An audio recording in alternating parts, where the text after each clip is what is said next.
C'était la meilleure équipe d'Europe.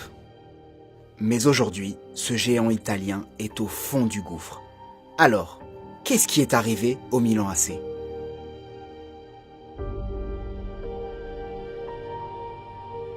Au début des années 90, le Milan AC était la meilleure équipe d'Europe. Marco Van Basten, Frank Rijkaard, Ruud Gullit, les immortels d'Arrigo Sacchi ont marqué l'histoire. Le club a remporté 3 Ligues des Champions durant cette période, mais le début des années 2000 fut presque aussi beau. En 2003 et 2007, entraîné par Carlo Ancelotti, l'équipe remporte 2 autres Ligues des Champions. Paolo Maldini, Andrei Shevchenko, Clarence Seedorf, Andrea Pirlo, Kaká, une équipe légendaire. Malheureusement, son dernier titre de champion d'Italie en 2011 fut le dernier. Après cela, le club a connu une véritable descente aux enfers. Le club n'a pas participé à la Ligue des Champions depuis 5 ans.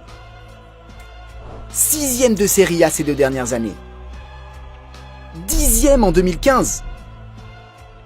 Des classements honteux. Un véritable cauchemar.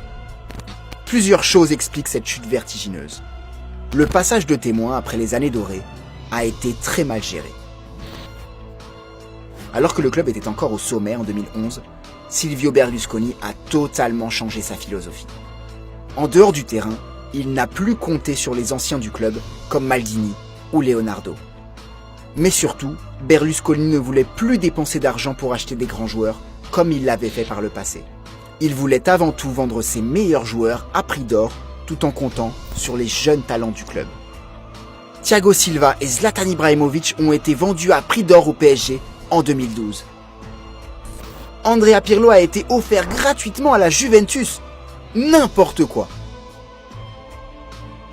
Alors qu'il enregistrait ses pertes sportives terribles, le club multipliait les erreurs de casting.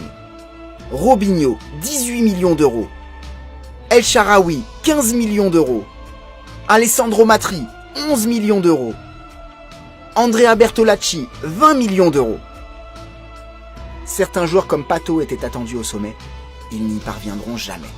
Le club a aussi tenté de recruter gratuitement des anciennes gloires comme Fernando Torres. Un flop monumental.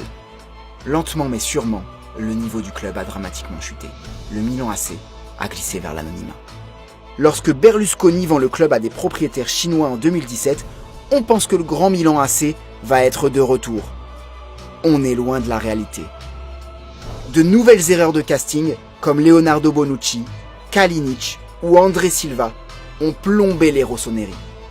Le club est désormais possédé par des propriétaires américains, le fonds Elliott, dont les objectifs ne sont pas des plus clairs. Mais sur le terrain, l'équipe retrouve peu à peu de sa superbe. Grâce à Leonardo, le directeur sportif, et grâce au retour de Maldini, le recrutement lors de l'hiver 2018 a été très réussi. Le prodige brésilien Lucas Paqueta au milieu du terrain et le monstre Christophe Piątek en attaque, 10 buts en 13 matchs, donnent fière allure à une équipe prometteuse avec quelques beaux talents nationaux comme Donnarumma, Romagnoli ou encore Caldara.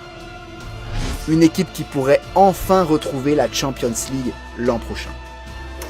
Le grand Milan AC est loin d'être de retour. Mais l'espoir renaît enfin pour les supporters rossoneri. Après les presque 10 années de calvaire qu'ils viennent de vivre, cette lumière et cette petite renaissance sont déjà de très belles victoires.